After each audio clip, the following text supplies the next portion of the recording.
Hey guys, Old Guy Gaming here, back again with another MTG Arena video, and tonight we're going to be discussing the state of the game, September 2019. I'm really excited about this. I am fresh off the plane yesterday, actually, getting up, well, the day before, really. I kind of needed a day to kind of recover. Travel days from the West Coast to the East Coast are always draining. It was a bit of a haul. However, it did turn out exactly the way that I hoped to. I had a fantastic work conference. Got to hang out with a lot of my Data Geek friends. Enjoyed it. Had a ton of fun. Learned a lot and got to present and do some cool things for my job.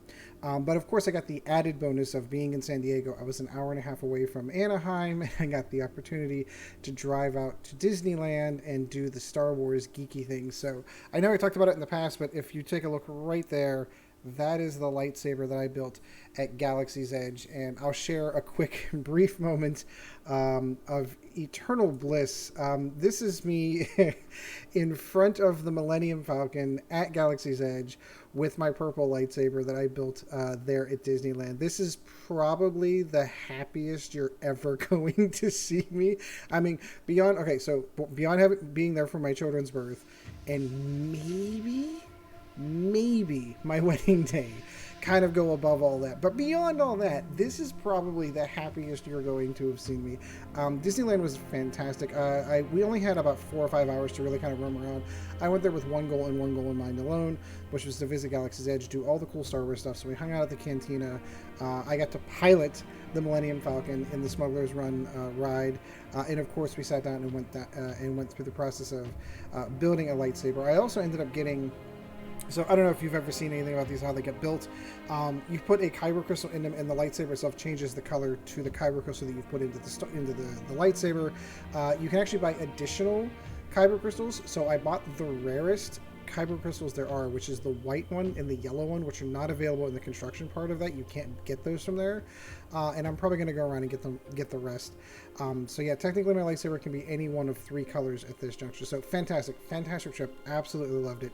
That's not why you tuned in, but I did want to share that I did come back. I had a great trip. I'm still catching up on all the comments that were left on videos while I was gone. It was really kind of a rough trip as far as work was concerned, because I had a lot of work to do while I was presenting, while I was doing all that. But we'll get to all that. So let's kind of get to the reason why we're here, which is this morning when I woke up, the State of the Game article was released on MTG on the Wizard site today, and it doesn't say State of the Beta anymore. So that's one of the first things we're going to take note of, is that Arena is finally coming out of the beta stages with the relaunch of 1.0 and Throne of Eldraine. So no more are they going to be calling it a beta, although how long has it really kind of been a beta?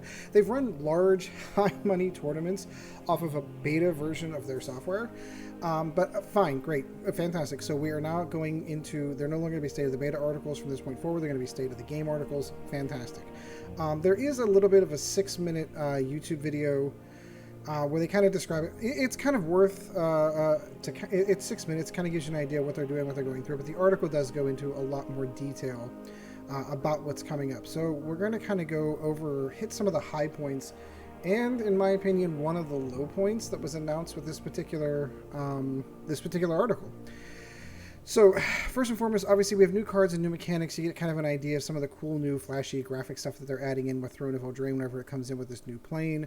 We all know that it's kind of a storybook tales and fables, like Grim Fairy Tales kind of motif for this particular plane. Super cool. I'm really kind of very excited. I love the story. I did have the opportunity to pick up the digital book that came along with this and read it on the plane there and the plane back. It's a quick easy read, a little predictable, to be honest with you. I don't want to spoil it for anyone seen it, but there is kind of a big aha moment at the end of the book that I kind of felt coming at the very beginning of the book. And it didn't really kind of surprise me. So it was very, overall good story, a lot of fun, but it gave more depth to me, to the story behind the cards and what we're seeing coming out of Throne of Eldraine. And of course, at this point in time, I think almost every card has been spoiled. Check out Mythic Spoilers for that, to see all the cards that are coming out of this set. So let's get into some of the new stuff that is coming in. So obviously we had a giant opportunity. So in case you didn't know, Throne of Eldraine will be releasing on September 26th. That is a Thursday of this week. I will be releasing a video the following day opening 100 packs of Throne of Eldraine to kind of get us kickstarted into the set, kind of review some of the cards as they come out of packs. Really looking forward to that. Some of the things they're doing, if you're not an Arena player yet, run out and create an account. Even if you have no intentions of really being a super serious player, it's the last opportunity to be considered a beta player, and they're rewarding players for helping beta test the game with some cool rewards. So even if you have an inkling that you might possibly play the game, hop on, create an account, log in, and that will be sufficient enough to earn you the rewards for the beta players. So there's a couple of events that they're going to be kicking off 1.0 with, and they're doozies. So the launch party is going to have a two-part event. The first part is the play any deck in Standard. This is pretty cool. For a short period of time, from September 26th to October 1st, you're going to have the opportunity to play decks with every card in Standard, even if you don't own them. They will open up the vaults. They will allow everyone to have a full playset of every single card. I think that this is brilliant. The event, you can play up to 12 games in the event. It's a best of one. But you can only participate once in the event. I think that's kind of, well, why? If you really want people to kind of get a look and feel, and really the idea behind this is you're like, hey, you want to play with that cool card? Now we're going to take it away from you because the event's over. You're going to want to go and spend wild cards on it. So I really would have thought that they would have left this open longer than the few days, maybe a week, leave that open. But alas, that's all it's going to be. So from September 26th to October 1st, you're going to be able to participate in this event just once, and you can play up to 12 games. But this is leading into the big event. So on October 5th, from October 5th to October 7th, they will be doing the same thing where they open up the vaults and allow 4 copies of every single card in Standard for this Win Every Card Challenge. Again, no entry fee. Standard best of one event. 12 wins is the magic number you're looking for. Once you hit 2 losses, you are out and you can't participate again because you've already used your 1 ticket to play in this event. The rewards, however, are ludicrous. If you happen to get to the Magic 12, you get 12 wins in that event, you are going to win a copy of every single card in Standard. That is full play sets of every card. Oh, it's a 1 copy. I'm sorry, win 1 copy of every card in Standard. You're also going to get a sealed token event. That's usually like the pre-release stuff, which is usually 6 packs in Arena. That's how that works. They did the first couple of sets like Guilds of Ravnica Legions. They had actual pre-release events where you cracked open packs and played with those decks. For whatever reason, they went away from that. I don't know why, because it was a good event. But so you're going to get a sealed token event, and you're going to get the golden egg card sleeves. So let's say that you don't. I mean, this is insane. This is, admittedly, not a lot of people are going to hit that 12 wins.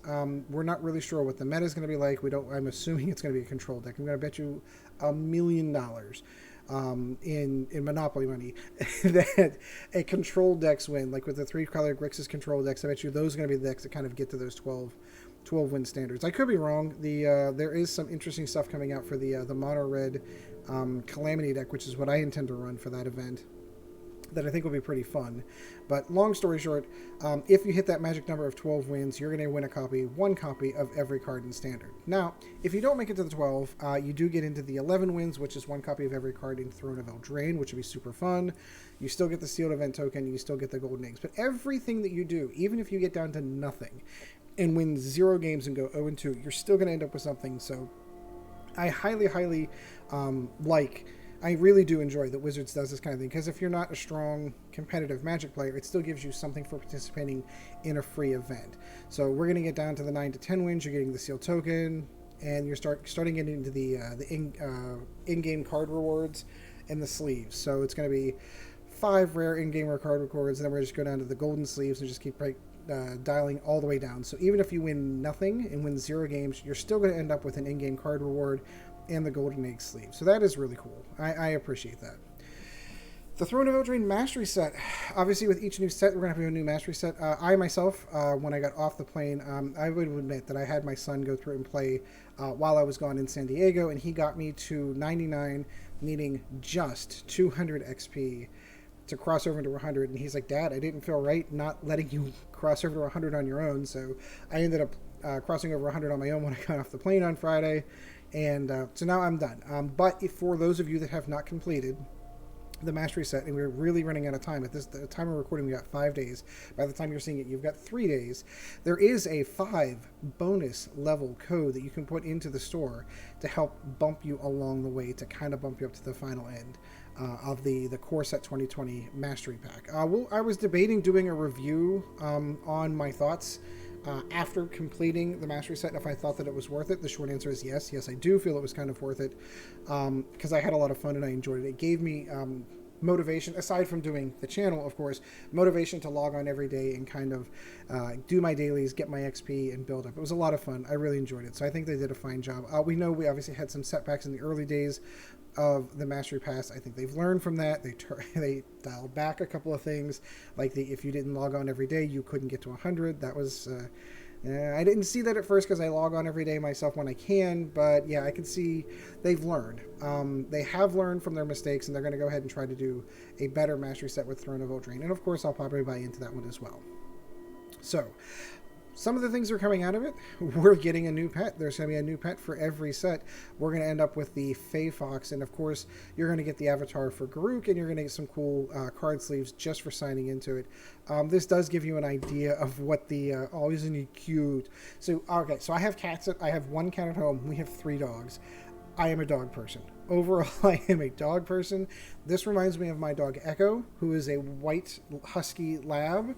Looks almost like her, except she's pure white. So this is, I'm super happy. And this is pretty much what she does whenever I walk in the door, too. Like, oh, tongue wagging. So, of course, it's a ton of fun. You don't need these things. Do you need them to play the game of Magic? No, absolutely not. It's just a ton of fun. And adds fun to this. So I'm really, really looking forward to this one. Not that I have a problem with my kitty cat. I got my kitty cat up to max level 2, but it was kind of fun. This is your friendly reminder that standard rotation is indeed happening. Cards from Ixalan, Rivals of Ixalan, and Dominaria and Core Set 19 will be rotating out and will be unavailable for standard events anymore. You will still be able to use them in play, which we'll get to that in a second, and you will still be able to use them in historic events, which we'll get to in a moment as well. But for the most part, they're rotating out. They're gone, baby, gone. As much fun as a lot of those cards were, specifically from the Ixalan and Rivals of Ixalan set, I liked a lot. I know Dominaria was a great set. I'm going to miss a lot of cards from there as well.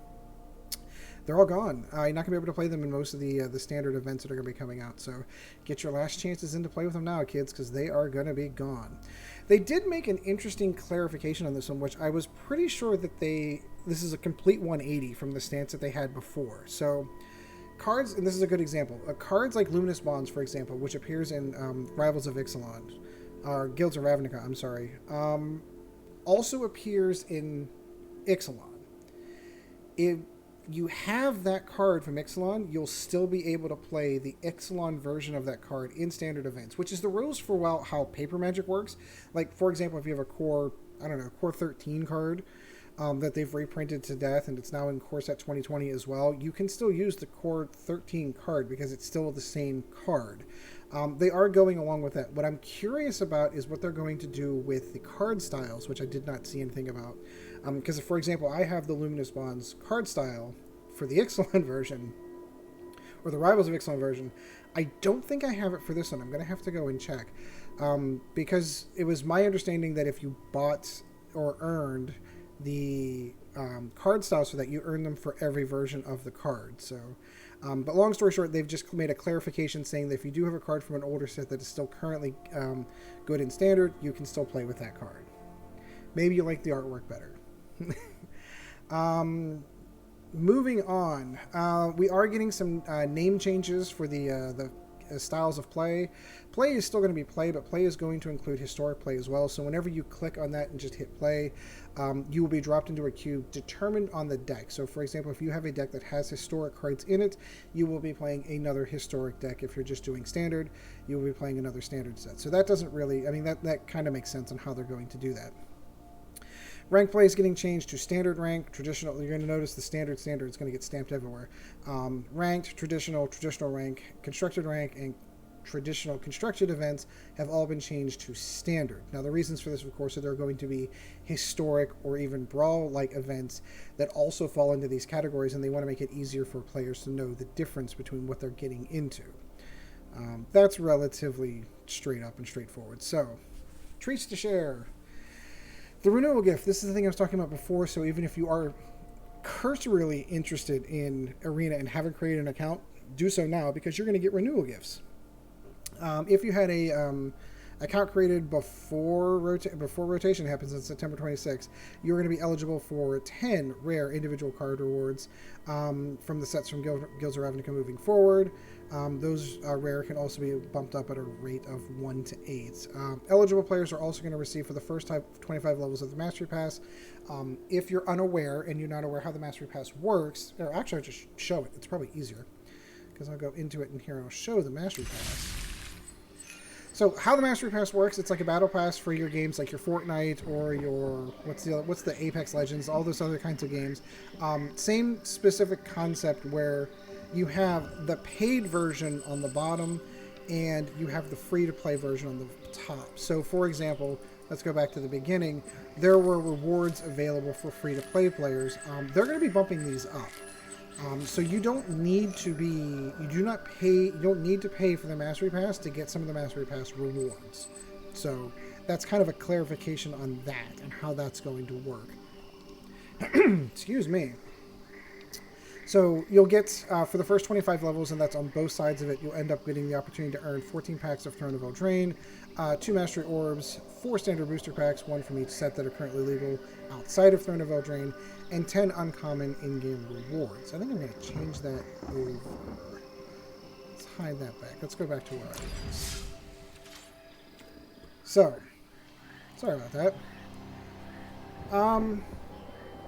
So these are your renewal events. This is going to go through here. You're going to your first login after all of that. These are the in-game card rewards you're going to get, and this is the Master Passes you're going to get whether you renew or you renew and go for the paid version or not.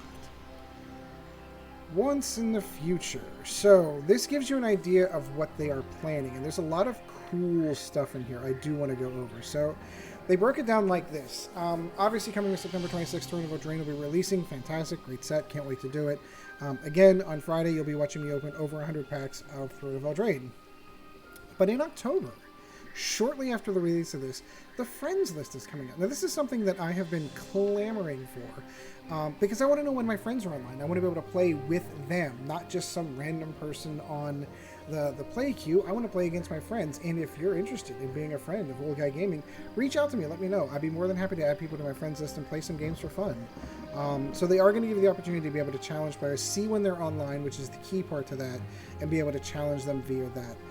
Constructed Brawl is also coming in October. We're going to put a pin in that and come back to it. Further development coming on the line, friend messaging. They haven't quite figured that one out. They did mention in the article that they want to make restrict that messaging to only whenever you're out of game.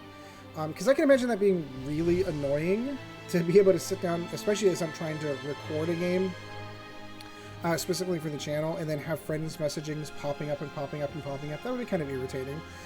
So they are trying to limit the friend messagings to out-of-game activity. Mac OS is coming in future development. There you go, Mac people. You can stop complaining. That's coming. And obviously the 2 new sets that are coming out, the Theros Beyond Death and Ikoria Land of Behemoths. They're also still trying to figure out how they're going to get their historic cards in. They have new events. And then the Epic Games Store. So I don't know if you're aware, and some of you might not be. Epic Games, obviously the organization that brought you Fortnite and way back in my name, brought you Unreal Tournament. They're making the game available for download through their store, similar like how you would through Steam. And my anticipation for this is how they're going to break into the console market. Would be my guess. That is how they're going to be able to release, because it's built on the, and I'm going to get software for a little bit, so do forgive me, but it's built on the Unity software package. That is basically universal for almost any operating system that runs it. So if you have a game like Fortnite, for example, and you can play Fortnite on your computer, and your buddy plays it on Xbox, and your other buddy plays it on PlayStation 4, and you're all talking together, and you're all playing on the same game, that's why that works, because it's built on the same architecture. So it is not that difficult to expect at some point in time in Arena's future that not only you're going to be able to have it available for Mac OS, but you're also going to be able to play it on your Xbox. You're also going to be able to play it on your PlayStation 4. You're also going to be able to play it on your iPad or your Android device. So all of that is coming, and I think that that's where the merger, it's not even a merger, where the partnership with Epic Games is going to come in, because otherwise it doesn't make sense to me why you would do that. If you want to download Arena, just go to Magic's website. It's all over their main website. Download it for free from their website. Why do they need this? I think they need it to break into those other console markets that are people that are unaware of how to get the game otherwise. In concept, future events that are coming on the line, they're looking at doing cube draft. Cubes are a ton of fun. They're basically every card you own becomes a card that you can draft. Cubes are normally done in multiplayer, which they do mention later on down the line that they're trying to figure out ways to open the game up to 4-player mode, which I can't wait to see how that's going to work. Friend deck sharing. Hey, I've got a new friend, has never played Arena before, and I'd like to play him online. He's like, well, I don't have any cards. Well, what do I do? Well, I can actually share decks that I've built with my friends to allow them to use them and play them and say, hey, you like this deck, right? Well, now you got to go spend wild cards to go get it. So that's kind of cool. And then, of course, Core Set 2020 and Zendikar Rising are also coming. So I do want to take a brief pause on Brawl.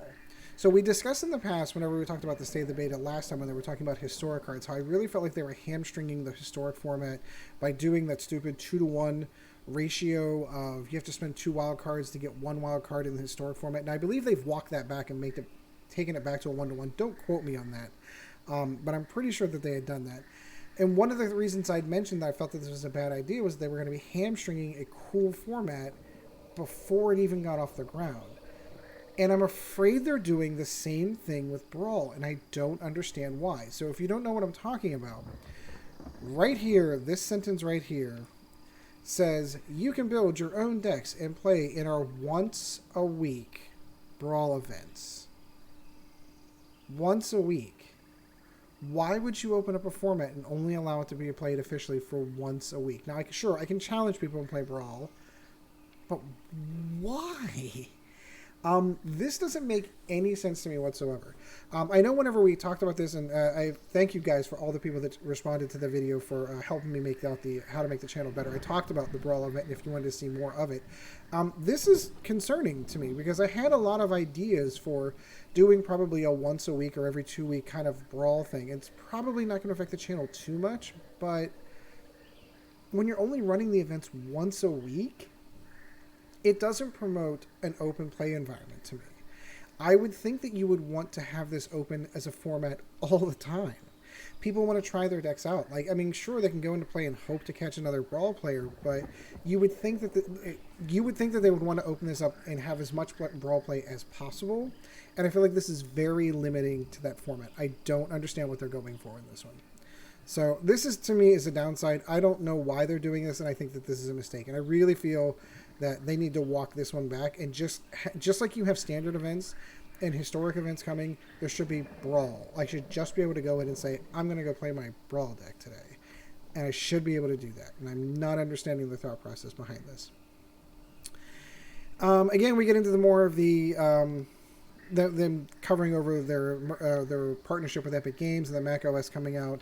The 4-player format is listed right here. They said they have crazier ideas other than that. Things like pod drafts, spectating. This is another one I thought would be kind of cool. Do you have a favorite YouTuber or Twitch streamer that you like watching? Now you can spectate their games when they're online. I assume you have to be friends with them before you can spectate, but can imagine how cool that would be. I am concerned from the IT guy in the background. In my mind, what I'm concerned with is, okay, so the way that this basically works is my computer runs a lot of the hardware for my side, your computer runs the hardware for your side. What happens when you have Merchant on and 35, 50 people are spectating his game? How much of a hit is that on the server from their end? I don't know. So that one sounds like a cool idea. I have my concerns with this, and that's probably going to be the one that has the biggest issue. The data API, for those of you who don't know, this is probably for programs. There's already a program out there that lets you see how many cards you've pulled out of your decks. I forget the name of it off the top of my head. There's going to be more interactions with having other third-party software interact with theirs, is really what the APIs are for. For those of you participating, again, this is the thing we were talking about before. If you are a beta player, you'll get the opportunity to get your own Fizzlebit, whatever his name is, the old little Cyclops guy. You will get an avatar for him, and you'll get a card back with him on it as well. So again, create your account before September 26th just to get free stuff. It would be good. And then, in case you didn't know, they're going to be doing a streamer event for early access, September 24th to 25th. Check out your favorite streamers. I usually end up glued to Nox's and Merchant's channels while they're playing on some of these events, just to kind of get an idea what some of the card mechanics work out. That's what I'm going to be doing. I'm not quite big enough yet to get invited to one of those events, but darn it, if I could, I would. So that is the article. Let me know your thoughts in the comments down below. What do you think about the state of the game, where it's going? Overall, I'm super excited. I think a lot of this is good. I am a little sour on that Brawl thing. I hope they change their mind on that. But beyond that, I'm super excited. Can't wait to start playing some Arena and start leveling up my Fox. I'll leave you with a happy Fox. See how happy he is. So, do hope you enjoyed the video, guys. Like, subscribe, always helps out the channel. And until next time, we shall see you in the arena. This video was brought to you in no small part by our patrons. If you would like to help out the channel, go to www.patreon.com/oldguygamingmtga, and thank you for your support.